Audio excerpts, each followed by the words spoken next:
कर दिया। अब देखो, हम लोगों ने देखा था कि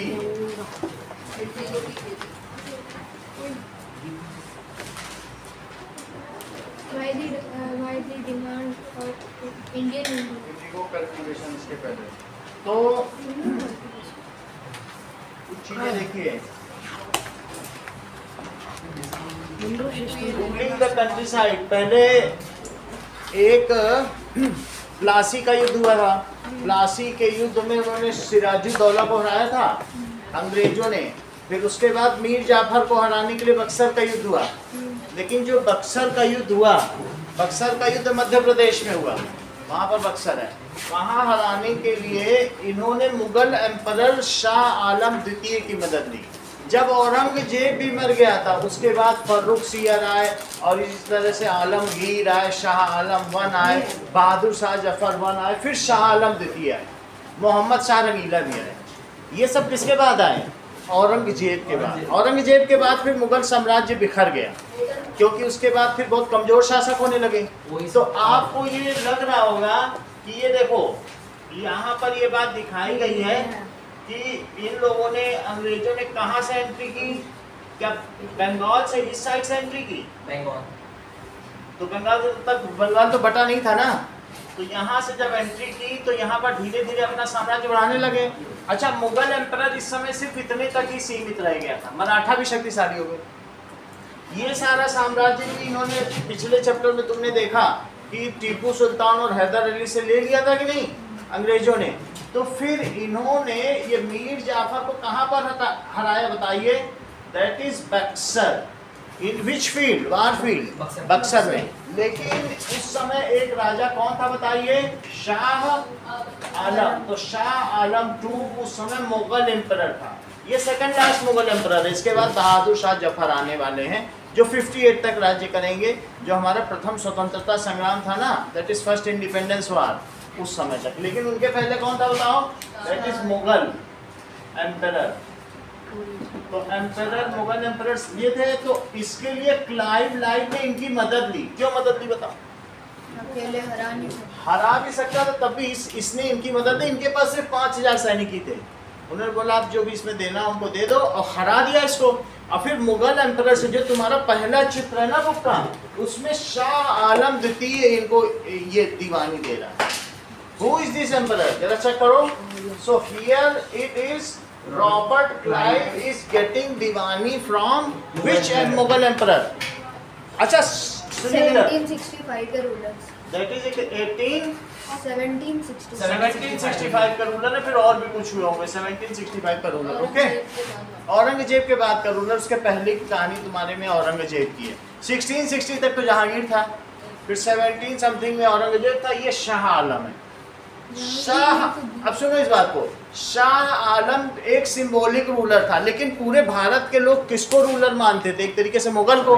अगर वो मुगल से साइन करा लेंगे कि that is you are authorise for collecting revenue, तुम्हें दीवानी की इजाजत दी जाती है, तो ये एक पैन इंडिया मूवमेंट हो जाएगा। सब लोग करेंगे, अरे मुगल ने उनको बोल दिया। फिर वो जहाँ जाएंगे कलेक्ट करने के लिए, क्या वहाँ के लोग भी इस चीज़ को कंसीडर करेंगे?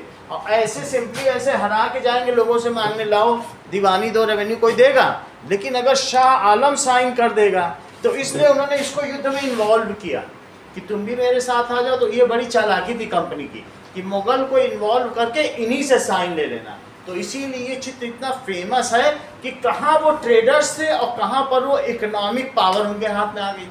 अच्छा, जब इकोनॉमिक पावर आ गई तो तुमको ये बात मालूम था कि देश भर में बहुत सारे जमींदार और सामंत थे।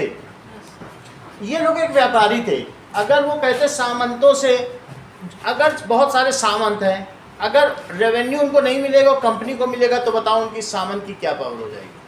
कुछ होगी? बिना पैसे की किसी कोई पावर होती है? अगर सारा टैक्स कंपनी लेगी तो बोलो क्या होगा बताओ? उनकी कोई पावर नहीं रहेगी ना। तो कंपनी ने कहा अगर हम ऐसा करेंगे तो लोग भड़क जाएंगे, हमको युद्ध करना पड़ेगा। तो क्लाइव लाइव ने कहा हम ऐसा नहीं करेंगे, हम उनसे नहीं लेंगे, हम उन्हीं को जमींदारी दे देंगे। जो राजा थे ना, तुमने अभी पिछले एक में सेंटेंस पढ़ा था, राजास एंड ताल्लुकदार, पढ़ा था कि नहीं? उन्हीं से बोला कि ठीक है आप ही लो, ये देखो मेरा पेपर है और शाह आलम ने साइन किया है, तुम ही लेते रहो, हमको क्या करना है। हाँ 80% हमको दे देना, 20% तुम ले लेना, या जो भी उनके बीच में आपस में समझौता हुआ कॉम्प्रोमाइज की 30% तुम ले लेना। उनको वो हटाना नहीं चाहते थे, हटाते तो लड़ाई करनी पड़ती, और इनका काम था एक्सप्लॉइट करना, इंडिया से पैसे खींच के वहाँ ले जाना, और फिर इन्होंने उन्हीं को दे दिया। समझ में आ गई बात आपको। However, at the maximum times when there is famine coming, कुछ न कुछ होता था, तो ऐसे में वो लोग क्या करते थे, they were failed to give money as per agreement, फिर ऐसे में उनको अपनी जमींदारी बेचनी पड़ती थी। समझ में आ गई। कंपनी के पास इतना पैसा आ गया, तुमने देखा मुर्शिदाबाद वाले चित्र में कि उन्होंने अगले 10 साल में अपना कॉटन और सिल्क का खरीदारी डबल कर ली। जितना वो यहाँ से कॉटन और सिल्क भेज रहे थे ना, बर्मिंघम और मैनचेस्टर, यानी इंग्लैंड की बात कर रहा हूँ, डबल भेजने लग गए। और वहाँ से जो गोल्ड आता था खरीदने के लिए, बोल दिया बंद करो, हम यहीं से लेके भेजा करेंगे, रेवेन्यू मिल गया ना। अब गोल्ड नहीं लाना पड़ता था, यहीं से रेवेन्यू लेते थे और यहीं का लेके सामान। एक तरह से भारत सब चीज़ें ड्रेन आउट हो रही थी। पहले भारत को पैसा मिलता था, बाहर से लोग आते थे तो सोना दे के जाते थे, अब उनको कुछ नहीं मिल रहा था, सामान भी जा रहा था, उन्हीं को पैसा दे रहे थे। बात समझ में आ गई कि नहीं आई? तो समझो इस चीज को। हुआ क्या कि अब बक्सर के युद्ध के बाद जो ईस्ट इंडिया कंपनी ने क्या किया, तो लिखो आफ्टर विनिंग बक्सर वार, ठीक है, तो जो बक्सर बैटलफील्ड को उन्होंने जीत लिया, बैटलफील्ड, शाह आलम द्वितीय था 2, ठीक है, has authorise company to collect revenue. और कहाँ का revenue? Collect revenue from Bengal, Bihar and 3 जगहों का मिल जाएगा, उड़ीसा 3 जगह। तो उड़ीसा की पहले स्पेलिंग जो रही हो, पहले ऐसी स्पेलिंग, अभी ओडिशा हो गया, इनका मिल गया, ठीक है। फिर इसके बाद क्या होगा, by this money company continued to recognise rajas and taluqdar and continue to authorise them to collect revenue. Company ने कहा तुम ही लोग करते थे, तुम ही लोग करो, हम लोग तो यहाँ व्यापार करने, हमको पैसा दे देना बस। कोई भी बाहर से आएगा व्यापारी इन सब चीज़ों में पड़ेगा क्या? नहीं पड़ेगा। तो कंपनी ने क्या किया बताइए, कंपनी कंटिन्यूड टू ऑथराइज, किसको ऑथराइज कर दिया दिव्यांश? राजा थे ना पहले, और कौन थे? ताल्लुकदार, कि भाई तुम ही लोग उनसे ताल्लुक रखो, और ताल्लुकदार से क्या बोल दिया? टू कलेक्ट, वो जमींदारी थे, that is collect revenue from, जिनसे लिया जाता था पैसा, उनको महल कहते थे। क्या कहते थे? विलेज। जिनसे विलेज भी हो सकता है महल, या ग्रुप ऑफ विलेज, जहाँ से पैसा लिया जाए उसे महल कहते। तो इस सिस्टम को इन्होंने रेवेन्यू के लिए करा, and this system was known as mahalwari system. इस सिस्टम को क्या कहा गया? Mahalwari system. This system is called mahalwari system, mahalwari system. However, company had an agreement of permanent settlement. Permanent settlement का क्या मतलब है कि इतना ही तुमको देना है अगले 10 साल तक, तुम ही इकट्ठा करते रहो, टैक्स हम बढ़ाएंगे नहीं। कंपनी है an agreement of permanent settlement with them, with these जमींदार। इन जमींदारों के साथ उन्होंने क्या किया? जमींदार के साथ एक परमानेंट सेटलमेंट कर लिया। अब जरा देखो, तो परमानेंट सेटलमेंट में क्या था the tax was fixed for decades of years for future, वो फिक्स था and it is not to be increased. जमींदारों ने क्या किया, जमींदारों ने खेती की जमीन बढ़ानी शुरू कर दी। समझ में आया? क्यों? क्योंकि आसपास जो जंगल थे उन जंगलों को भी उन्होंने किसमें शामिल कर लिया, कल्टीवेटरी फील्ड में। अच्छा अब एक और बात समझो, ये तो महलवारी सिस्टम है। जमींदार क्या करते थे कि उनसे जो जिससे टैक्स लेते थे वहाँ प्लांटर्स थे। अब जरा इस बात को ध्यान दीजिए, मैंने क्या क्या नाम बताया आपको, जमींदार और उसके नीचे क्या बताया, प्लांटर, और उसके नीचे कल्टीवेटर। इनको समझो।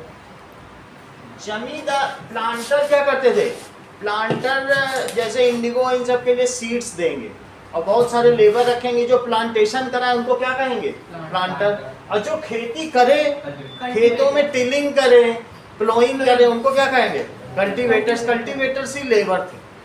तो इनको कौन हायर करता था बड़ी बड़ी फील्ड पे, प्लांटर। अब प्लांटर क्या करते थे, इन जमींदारों से जमीन लीज पे लेते थे। जमींदार बड़े चालाक थे, 2 साल की लीज देते थे, 3 साल की लीज देते थे। समझ में आई बात कि नहीं किनको?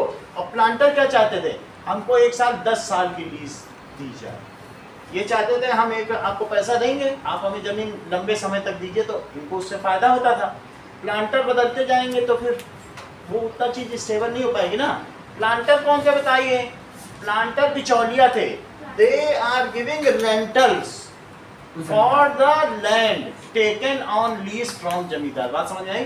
प्लांटर क्या करते थे बताओ, they stay land cultivating land on lease. Lease समझते हो मंगल, लीज पर लेना, 10 साल या 20 साल के लिए बटाई पे लेना। तो उस चीज को हम 20 साल के लिए ले रहे हैं आपकी जमीन। बहुत सारी ऐसी जमीन है रेंट पर, 20 साल 50 साल के लिए रेंट में थोड़े पीरियड के बाद वापस पे करना पड़ता है, हाँ, पे नहीं करना। इसमें पे नहीं करना पड़ता। जमीन हमने एक साथ इतने लाख रुपए दिया, आप हमें लीज पे दे दो, ये चीज़। उसी का एक साथ ही एक फिक्स्ड अमाउंट आपको पे करना। Lease take land on lease from जमींदार।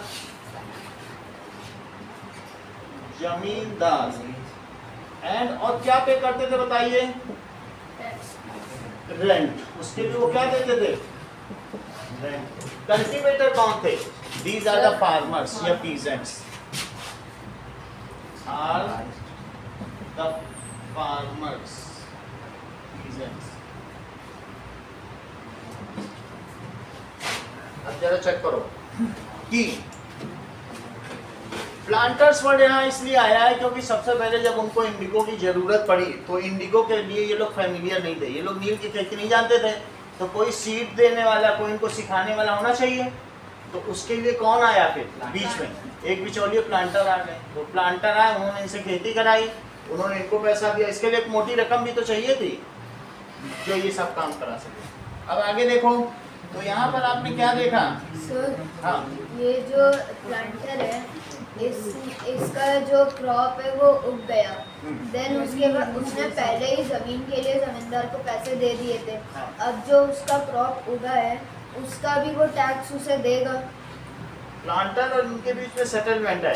तो इसमें क्या है, क्रॉप उग गया, अब वो उसने जमीन अगर लीज पे दे दी तो दे दी।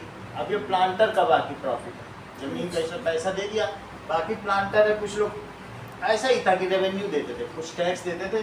तो प्लांटर को इसमें बहुत फायदा होता था। और अभी आगे आप चल के देखोगे ये जो प्लांटर्स थे ये ईस्ट इंडिया कंपनी के बड़े बड़े अंग्रेज बन गए थे। यही प्लांटर्स में किसका नाम आएगा अभी, अंग्रेजों का, क्योंकि इनको बहुत मोटी रकम का फायदा होता था। और जब ये प्लांटेशन करते थे तो ऐसी स्थिति में ईस्ट इंडिया कंपनी ने ये भी बोल दिया था तुम्हें रेवेन्यू देने की जरूरत है। तो और फायदा कि अगर ब्रिटिश वाला कराएगा तो उसको रेवेन्यू भी नहीं देना। तो ब्रिटिश से लोग दौड़ दौड़ के यहाँ आने लगे अपने पैसे को उड़ाने के लिए। तो अब आपने देख लिया कि कल्टीवेटर। आगे देखिए, तो जो महल जो रहते थे सर, वो जमींदार को सर जो रेंट देते थे सर, रेवेन्यू को सर ईयरली देते थे फिर मंथली? ये सब तो इतिहास में जानने से पता चलेगा, जब बुक में लिखा रहेगा। हम लोग भी एक तरह से एंटिसिपेट कर रहे हैं, जैसा होगा फसल आने पे होता है। सब ऐसे नहीं होता है, जब फसल आएगी तभी सब कुछ होता है। जब फसल कटती है तब तक रेवेन्यू था। तो आपने मुर्शिदाबाद की आपने देख ली, फिर उसके बाद एक टेरिबल फेमाइन आया, और फेमाइन आने के बाद क्या हुआ कि 1/3 पॉपुलेशन वाइप आउट हो गई। इससे लोगों में एजिटेशन पहले से ही था। हम बात कर रहे हैं आगे जो इंडिगो प्लांटेशन के बाद रेबेलियन थी कि नील की खेती का विद्रोह कैसे हुआ। क्या तुम उसको उसी से रिलेट कर रहे हो जो बिहार में चंपारण का विद्रोह हुआ था जिसमें गांधी जी गए थे? हाँ। वास्तव में वहाँ नील के ही खेत के विद्रोही थे। 1917 में गांधी जी गए थे वहाँ पर, उनका सेटलमेंट थी चंपारण, ठीक है कि नहीं। अब आगे देखो, the need to improve agriculture. हम लोगों ने देख लिया ये जो जमींदार थे ये अपनी जमीन बढ़ाते चले जा रहे थे, ये आसपास के जंगलों पे कब्जा कर रहे थे, लेकिन क्या ये रेवेन्यू बढ़ा रहे थे ईस्ट इंडिया कंपनी का? नहीं ना। क्यों नहीं बढ़ा रहे थे? क्योंकि वहाँ क्या हो चुका था, परमानेंट सेटलमेंट। ये अपनी जमीन तो बढ़ाते जा रहे थे, चीजों के दाम भी बढ़ते जा रहे थे, लेकिन क्या ईस्ट इंडिया कंपनी का कुछ भी बढ़ रहा था रेवेन्यू? तो ईस्ट इंडिया कंपनी ने महसूस किया कि वो लोग तो चीटेड हो गए, उनको घाटा होता जा रहा है। 2-4 साल बाद उन्होंने कहा अरे सब जमीन बढ़ती जा रही है, कल्टीवेटरी एरिया भी बढ़ता जा रहा है, और उनका लगान बढ़ रहा है क्या? नहीं बढ़ रहा है। तो ऐसे में जो ये Charles Cornwallis was the governor general जिन्होंने इंट्रोड्यूस किया था, ये किसके द्वारा इंट्रोड्यूस हुआ था? चार्ल्स कॉर्नवालिस, इन्होंने इंट्रोड्यूस किया था। फिर बाद में ये फेल हो गया, और अब ये लोग महलवारी से, ये प्रॉब्लम जो मैंने आपको बताई है ना, ये सारी यहाँ पर दिखाई गई, यही प्रॉब्लम जो मैंने आपको बताई है कि जमींदारी में नो गेन फॉर कंपनी। देखो, an increase in the income of जमींदार, जमींदार की इनकम बढ़ रही है कि नहीं, लेकिन कंपनी की इनकम नहीं बढ़ रही। एक दशक हो गया और कल्टीवेशन एक्सपेंड हो गया, लेकिन क्या उनकी इनकम बढ़ी? कल्टीवेशन एक्सपेंड लिखा है कि नहीं? आगे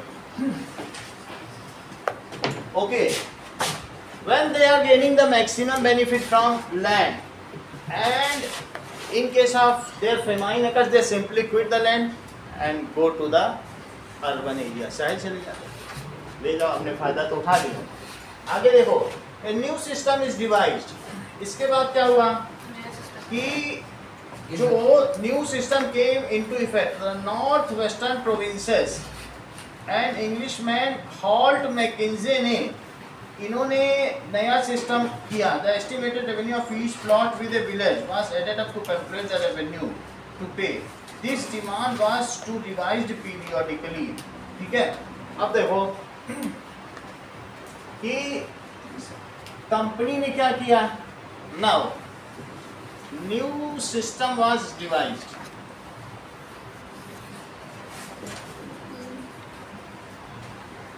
bye law Holt Mackenzie. Holt Mackenzie ने ये किया। तो हॉल्ट मैकेंजे ने क्या किया, ही मेजर्ड लैंड,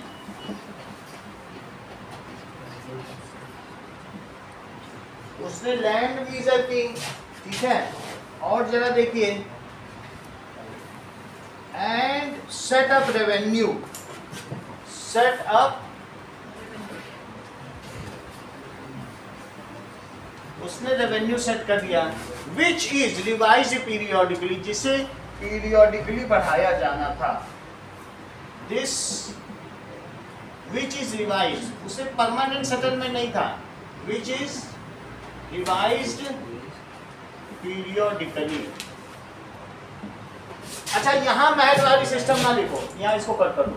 अब यहाँ पर महल तो उसे कहते थे, लेकिन इस सिस्टम को इसने महलवारी सेटलमेंट का, देखो ये वर्ड पढ़ो यहाँ पर, इस चीज को क्या कहा गया, इसमें न्यू सिस्टम डिवाइस की लास्ट में इसे क्या कहा गया बताओ।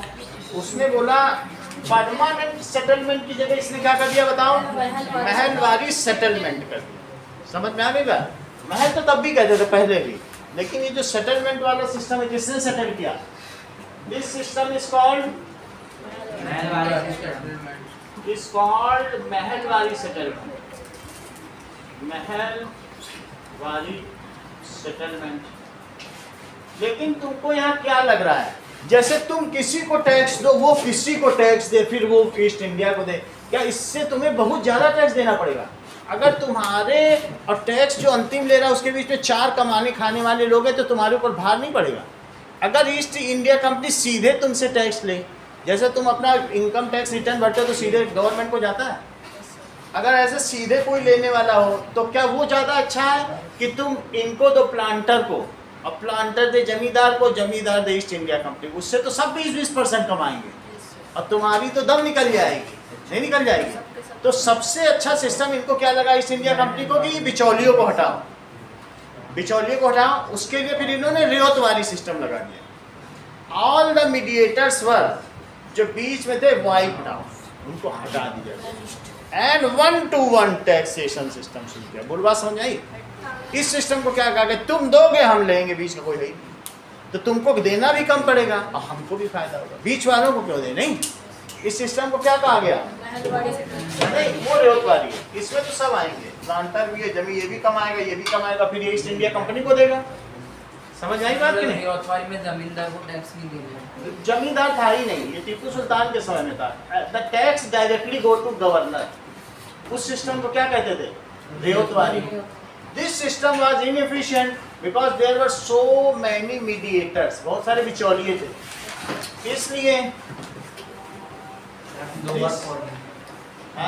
बार फॉर लिख नाउ लिख।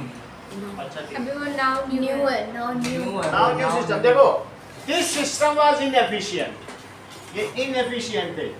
क्यों इनएफिशिएंट थे? क्योंकि जमींदार कुछ वो नहीं कर रहे थे कल्टीवेटरी फील्ड बनाने के लिए, सो इनएफिशिएंट था। एंड किसने किसने इसे रिमूव किया? देखो इसमें लिखा है कि अलेक्जेंडर रीड ने, और किसने किसने रियायतवारी सिस्टम कर दिया? Thomas Munro and Alexander Reid. Alexander भी बंगाल का ही था। Alexander Reid and Thomas Munro.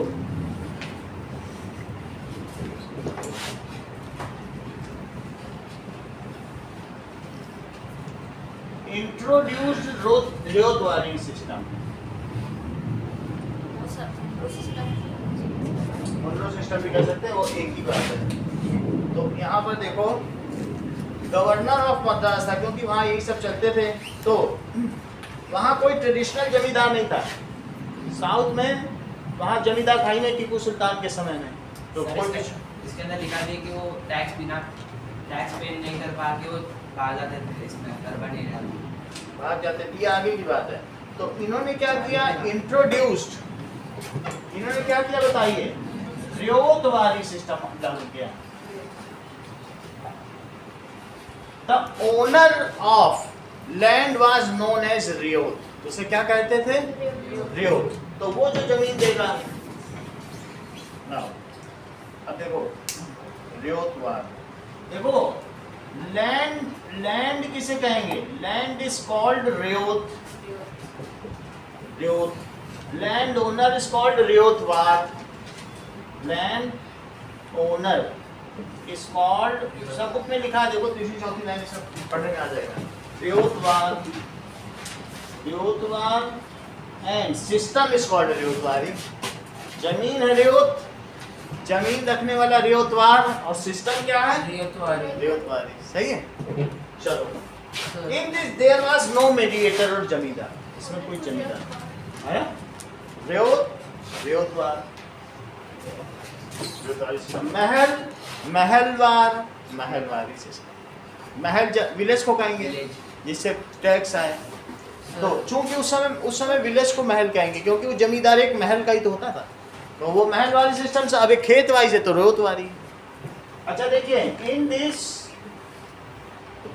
There were no zamindar, zamindar ही नहीं थे कोई, and company directly takes taxes.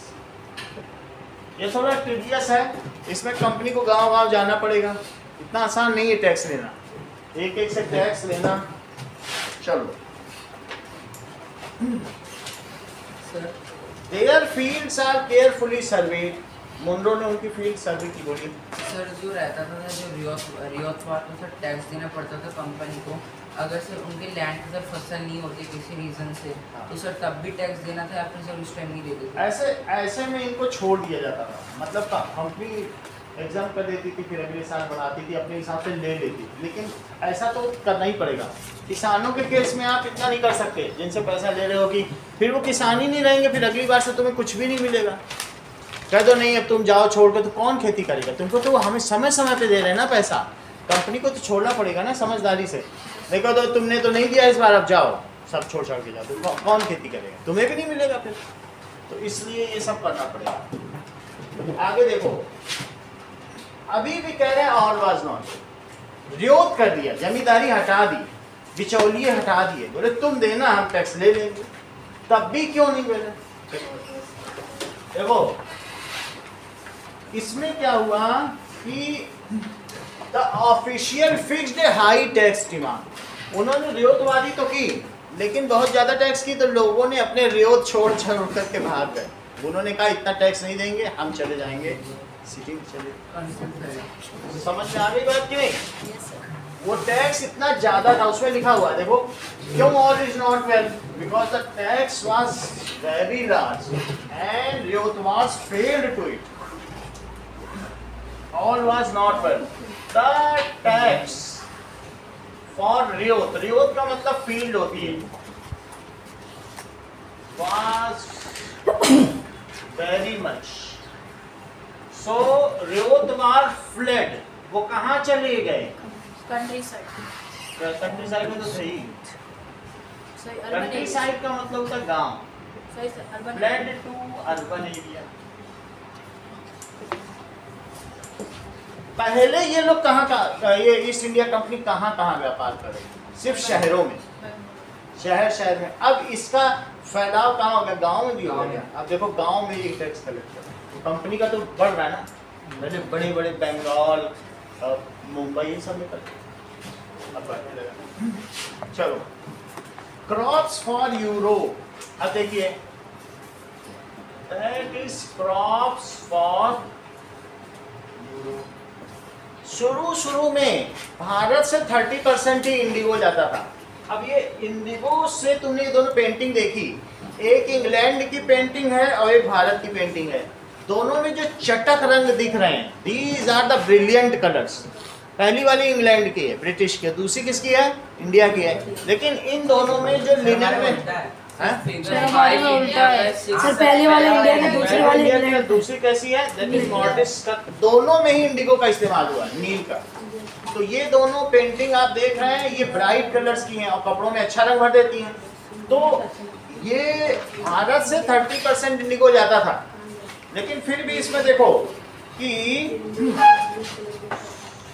अब ये देखो कि इंडिगो धीरे धीरे अफ्रीका से, अमेरिका से इंडिगो जाना कम हो गया, क्योंकि वहाँ के जो वर्कर्स थे वो इंडिगो उगाना नहीं चाहते थे। इंडिगो की खेती बहुत टीडियस थी, तो वहाँ के लोग क्या करते थे, उन्होंने भी विद्रोह कर दिया था कॉलोनाइज में कि हम इंडिगो नहीं उगाएंगे, इसका बनाना बहुत टीडियस है। तो अब वो जो इंडिगो पहुँचता था ब्रिटेन में, वो 10% ही रह गया था। धीरे धीरे सब जगह से इंडिगो उगना बंद हो गया था, ब्रिटेन में पहुँच ही नहीं रहा था। तो उनके यहाँ एक वोड पाया जाता है, वोट भी एक प्लांट है, लेकिन वो घटिया इंडिगो है। वोट कैसा है बताइए? घटिया क्वालिटी का इंडिगो है और उसका रंग उतना चटक नीला नहीं होता, पर्पल। तो वो लोग उसी को इस्तेमाल करते थे। तो अब जरा देखिए कि यहाँ पर ये बात सब लिखी है कि 18th सेंचुरी में क्या हुआ बताइए, कलमकारी। फिर आगे पढ़ो कि ये देखिए इंडिगो वाज यूज्ड, यहाँ पढ़ो, indigo was used in Italy, France and Britain to dye cloth. Indigo किस लिए इस्तेमाल होता था? ये नील इज यूज्ड। इंडिगो आप लोगों ने देखा है कि नहीं देखा है? इंडिगो पाउडर नहीं देखा? ये तो सबके घरों में पाया जाता है, हमारे भी रखा हुआ सब कपड़े रखते हैं। अच्छा हाँ देखा है। ये तो है इंडिगो। समझ में आ गई बात कि नहीं? इंडिगो पाउडर है, सर उजाला, उजाला इसका लिक्विड कर दो तो उजाला, नहीं तो यही इंडिगो है। अच्छा सही है। देखो इंडिगो किसके लिए यूज किया जाता है? Used to dye clothes. इन कहाँ पर? इटली, फ्रांस, और इन्हीं की तो सब जगह कॉलोनियल रूल था, फ्रांस एंड ब्रिटेन। लेकिन इसके बाद क्या हुआ कि बहुत जगह क्या हुआ, however only small amount Bharat से पहुंचता था and its production gone down. World wide इसका प्रोडक्शन क्या हो गया, कम पड़ गया। ये जो इंडिगो है देखो यहाँ पर, ये चीज, ये रशिया का ये हिस्सा, ये अफ्रीका है, और ये यहाँ पर ब्रिटेन है, और इसके अलावा ये देखो ये जापान है, ये सब ऐसे है कि नहीं, ये इंडिया है यहाँ पे। ये तो ये कौन सा क्लाइमेट है, टेम्परेट, और ये कौन सा है, ट्रॉपिकल। इंडिगो ट्रॉपिकल रीजन में ही हो सकती है, और ये कंट्री कहाँ से बताओ, टेम्परेट में। तो यहाँ पर इंडिगो का प्रोडक्शन नहीं हो पा रहा था किसी वजह से, कुछ रीजंस रहे होंगे, तो due to the price, due to the indigo production gone down, तो यहाँ पर अब इन लोगों के पास सिर्फ एक कौन से प्लांट बचे, वोड के, किसके, वोड। तो वोड एक घटिया क्वालिटी का इंडिगो है जिसका कलर छूट जाता है 2 वाश में ही, लेकिन वहाँ के लोग कहते थे टेम्परेट में वोड उगता था, और यहाँ क्या उगता था इंडिया में, इंडिगो। अब वहाँ के लोग कहते थे, वहाँ के बिजनेसमैन, कि नहीं नहीं आप इंडिया से इंडिगो मत मंगाओ, हमें वोड वालों को भी तो कमाने दो। वो लोग क्या चाहते थे कि घटिया हो लेकिन हमारा ही बिके, ब्रिटेन के लोग चाहते थे। तो वोड तो चीप है, लेकिन वहाँ के जो ट्रेडर्स थे वो उगाते थे और बेचते थे। अगर यहाँ से इंडिगो जाएगा तो क्या कोई वोट खरीदेगा? तो अगर एक जगह वोट बिक रहा है और वहाँ पे आ गया इंडिगो, मतलब कोई ले आया, हाँ, तो उसके बाद तो फिर इंडिगो का जो प्राइस है वो अचानक से बहुत बढ़ जाएगा। इंडिगो का प्राइस बढ़ जाएगा। देखो यहाँ लिखा भी है अगली लाइन में कि only a small amount of indigo reach to European market, और उसके भी प्राइस बहुत ज्यादा थे। दूसरी लाइन पढ़ो, प्राइस बहुत ज्यादा थे, तो इस वजह से क्या हुआ, नाउ अनदर प्लांट कौन सा होता है, एक नील का खेती का प्लांट होता है, दूसरा वोड लिखा है, चौथी लाइन पढ़िए। तो वोड अवेलेबल हो गया जो कि आसानी से वहाँ अवेलेबल था, और वो टेम्परेट रीजन में करता था। Worried by competition woad producers pressurise government to ban, इन्होंने क्या किया अभी, अब ब्रिटिश में इंडिगो मत आने दो, वहीं रहने दो। बात समझ आई कि नहीं, कि बैन कर दिया जाए। Cloth dyers however preferred Indigo, trader चाहते थे कि इंडिगो ना आए, और लेकिन जो कपड़ा बना रहा है वो क्या चाहेगा, इंडिगो आए। तो इन दोनों की ही इंग्लैंड में प्रदर्शन हुए। वो चाहते थे इंडिगो लाओ, और वो कहते थे इंडिगो रोको। तो वहाँ प्रदर्शन हो रहे थे। वो लोग अपनी विक्टोरिया रानी से क्या कह रहे थे, कुछ कह रहे थे लाओ और कुछ कह रहे थे ना लाओ, दोनों के अपने अपने फायदे हैं। तो इसके लिए क्या किया गया, that is government to relax the ban, government ने फिर रिलैक्स कर दिया। और फिर the French began cultivating indigo. Caribbean island, South America में कौन सा आइलैंड है, कैरेबियन आइलैंड और सेंट डोमिंगो, वहाँ पर फ्रांस ने अपना उत्पादन शुरू कर दिया और ब्रिटेन ने भारत में अपना उत्पादन शुरू कर दिया, क्योंकि वो सब फ्रांस की कॉलोनीज थी और भारत ब्रिटेन की कॉलोनी थी। तो भारत में किसने उत्पादन शुरू कर दिया, और यहाँ जो है कैरेबियन आइलैंड और सेंट डोमिंगो वहाँ फ्रांस में कर दिया। ठीक है, चलिए, मतलब इंडिगो अलाउ हो गया था, फिर ब्रिटेन अलाउ हो गया ब्रिटेन में, लेकिन ये सब वहाँ चल रहा था। इसके अलावा 3 जगह इंडिगो हुआ, देख लो। ब्राज़ील कहाँ हुआ बताओ, स्पेनिश लोगों ने ब्राज़ील में कर दिया, इंग्लैंड ने जमाइका में कर दिया, अब उगाने लग गए सब, देखो। और स्पेनिश लोगों ने वेनेजुएला में कर दिया, ये भी साउथ अमेरिका का ही वो है। पुर्तगीज ने ब्राजील में किया था। क्या, पुर्तगीज पोर्तुगीज स्पेन को ही कहते हैं, स्पेनी लोग क्या कहलाते हैं, पुर्तगाली। स्पेन अलग ही जिनकी कॉलोनी थी, देखो इसी में, यहाँ देखो तुमको बता दें, ये देखो ये स्पेन है, स्पेन के लोगों को क्या कहते हैं, बोलो, पोर्तुगीज। पुर्तगाल को ही तो स्पेन कहेंगे, पुर्तगाल का नया नाम स्पेन है, फारस का नया नाम ईरान है, अब पुर्तगाल नहीं रह गया। पहले स्पेन की राजधानी पुर्तगाल ही तो थी, स्पेन की राजधानी क्या है, पुर्तगाल, तो पोर्तुगीज कह रहे हैं। ये नीदरलैंड को क्या कहते थे, नीदरलैंड को डच, ये डच है, और जो ब्रिटेन के लोग हैं वो इंग्लिश मैन कहलाते हैं, ब्रिटिशर। समझ में आ गई बात नहीं? तो फ्रेंच, डच, जर्मन, इन सब लोगों की अलग अलग कॉलोनी थी। तो जहाँ जिसकी कॉलोनी थी सबने इंडिगो गाना शुरू कर दिया, क्योंकि ये बैन हट गया यूरोप में। ट्रेडर्स को चाहिए था कंपटीशन में, नील आ गई, और फिर उसके बाद वोट हट गया मार्केट से, घटिया चीज़ हट गई, अच्छी चीज़ आ गई। लेकिन जब ये बैन हट गया तो फिर ब्रिटिशर्स पे भी प्रेशर पड़ा कि भाई वो भी जल्दी जल्दी इंडिगो उगाएं, सारा देश उगा रहा है, अब वो कहाँ इंडिगो उगाएंगे भारत में? भारत में लोग तैयार नहीं है, कह रहे हैं हमको तो यहाँ पर धान की खेती में खूब पैसा मिलता है, इंडिगो क्यों उगाएं? And indigo plantation needs A class land, बढ़िया लैंड होगी तभी इंडिगो उगेगा। And once the indigo is cultivated as it is deep rooted, इसकी जो जड़ है वो 1.5 मीटर तक जाती है, that exploits all the nutrients from land, ये सारा न्यूट्रिएंट्स ले लेती है, फिर उसके बाद उसमें धान कुछ नहीं हो सकता, वो जमीन फिर इट इज ओनली वर्दी फॉर इंडिगो प्लांटेशन, इसमें कुछ भी नहीं हो सकता है। वोट का इतना पता नहीं है, वो हिस्ट्री में देखना पड़ेगा हमको नेट में। लेकिन वोट की खेती वो घटिया था तो हट गया मार्केट से, वो टेम्परेट क्लाइमेट में होता था। लेकिन ये तो तुम्हें हमने दिखा दिया था कि कैसे होता था, समझ में आया कि नहीं? इसके लिए तुम्हारी बुक में ही एक डायग्राम बना, देखो 4 हाउस बने, 4 हाउस देखोगे पेज पे दिखाया जा रहा, एक और पेज पर तो दिख जाएगा। ये यहाँ क्या दिखाया गया है, एक और पूरा बताएंगे। ये बताओ, इसमें आपको ये वैट है, इसको क्या कहते हैं बोलो? वैट्स। 4 अलग अलग सीमेंट के वैट है, जिसमें तुमने नहीं देखा था किसान लोग पैर से कर रहे थे। तो सुनो इस बात को, हाँ ये अब मेरी बात सुनो। जो पहला बड़ा हौज था जिसे वैट कहते थे, पहला इधर, तो इस वाले में गर्म पानी के साथ उस पूरे पेड़ को सड़ा दिया जाता था, फर्मेंट कर दिया जाता। समझ आई? अगर सड़ा दोगे तो क्या फर्मेंट होगा, उसमें बुलबुले उगने लगेंगे। जैसे दही खट्टी होती तो बुलबुले नहीं उगने लगते हैं, उसका पूरा मटेरियल अब दूसरे में लाया जाएगा और उसको बैटन से पीटा जाएगा। क्या बैटन इसमें बना हुआ है? एक आदमी बैटन लिए लाठी से, वो उसको पीट पीट के जमीन में उसका सारा जो है सड़ गया प्लांट, तो सारा पानी में मिला देगा क्या अगले बैट में?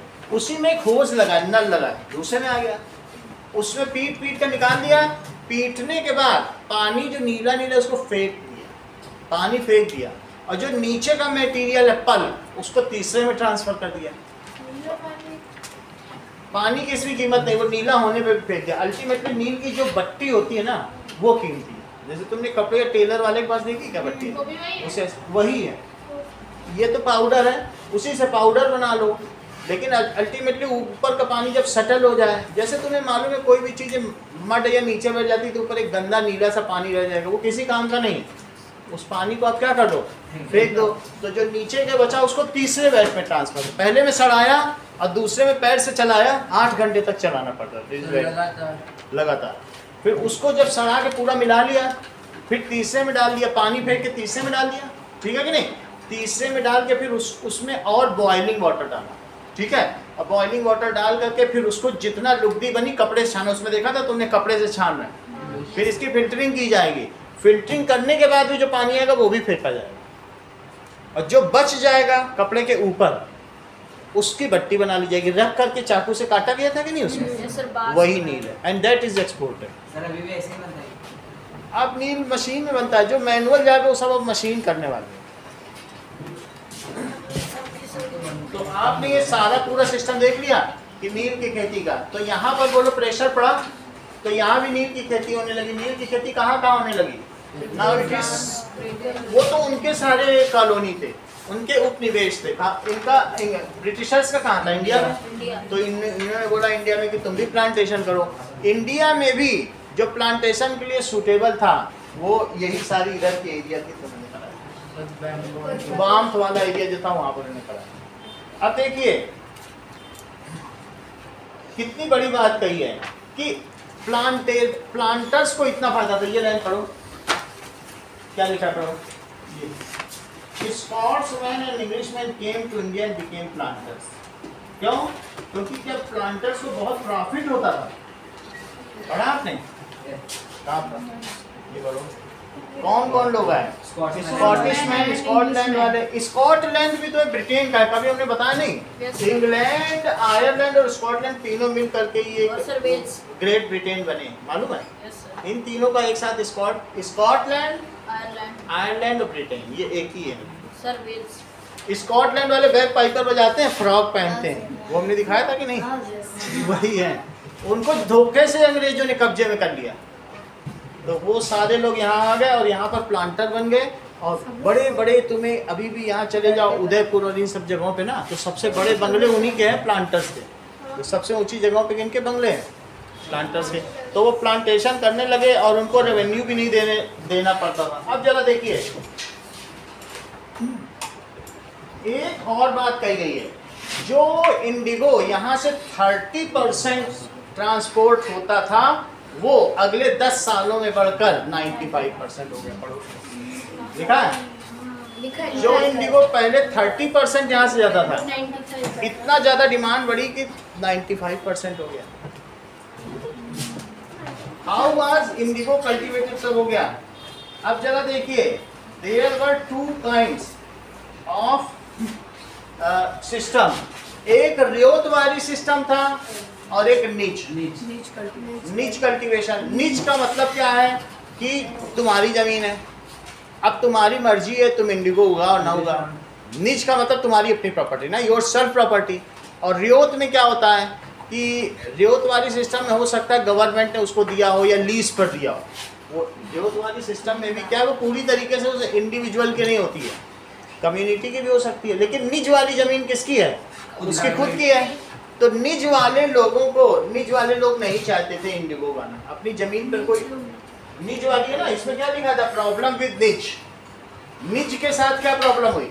जिसकी खुद की जमीन है, अयम निजा परोवेति गणना लघु चेत सामुदार चैता नाम तो वसुधैव कुटुम्बकम, यहाँ पढ़ा कि नहीं? ये मेरा है, ये तेरा है, इसकी गणना छोटे हृदय वाले कहते हैं। और उदार चरिता नाम, जो उदार लोग हैं उनके लिए तो पूरी धरती ही बंधु के समान है। ये बात पढ़ी? मित्रवत, पूरे धरती के लोग उनसे वो प्रेम करते हैं। और ये मेरा, बोलो क्षुद्र की सीमा होती है, विराट की नहीं होती। क्या धरती ने अपनी जगह जगह बटाई कर रखी, ये मेरा खेत, ये तेरा खेत? तो विराट की कभी कोई सीमा नहीं होती। छोटे लोग, ये मेरी जमीन, वो तेरी जमीन, उसी में लड़ रहे हैं। तो जो जितना विराट हो जाता है उसके लिए कोई कन्फाइनमेंट नहीं होता। बोलो बात समझ में आ गई कि नहीं? तो अब यहाँ पर क्या प्रॉब्लम आ गई बताइए? निज कल्टीवेशन। निज कल्टीवेशन, तो देखिए इस बात को देखो, Indigo was cultivated in Riyot system and Nij system. Okay. Now,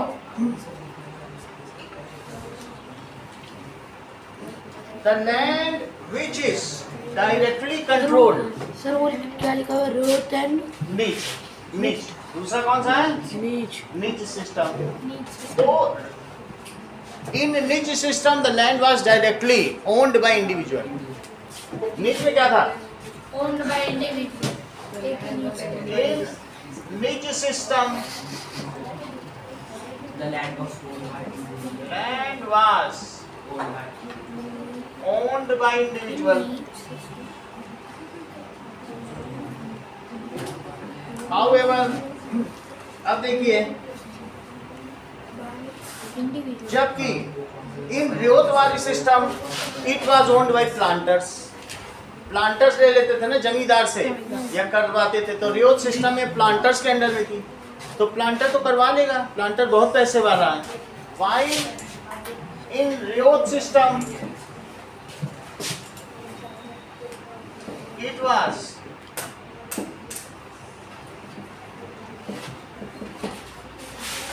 owned by या taken lease by planters. तो निज कल्टीवेटर्स डिनाइड दिस। निज कल्टीवेटर्स ने क्या किया? डिनाइड कर दिया। However, for indigo plantation large block of land was needed. छोटी छोटी जमीन पे नील की खेती नहीं हो सकती, उसके लिए बड़ा लैंड चाहिए। तो जो बीच बीच में निज वाले आ रहे थे वो गड़बड़ी कर रहे थे, वो नहीं उगाने दे रहे थे। So this was a conflict. और कई बार क्या होता था, सी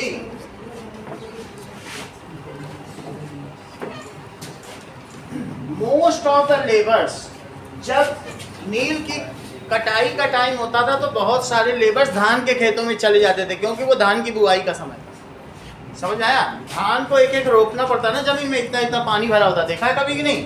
तो धान जिस समय इसकी कटाई है उस समय ही क्या पड़ती थी बोलो, धान की बुआई। तो पैडी के फील्ड में बुआई, तो सारे लेबर चले जाते थे। And for cultivation of indigo a large numbers of labours are needed. तो अब लेबर कहाँ से आएंगे?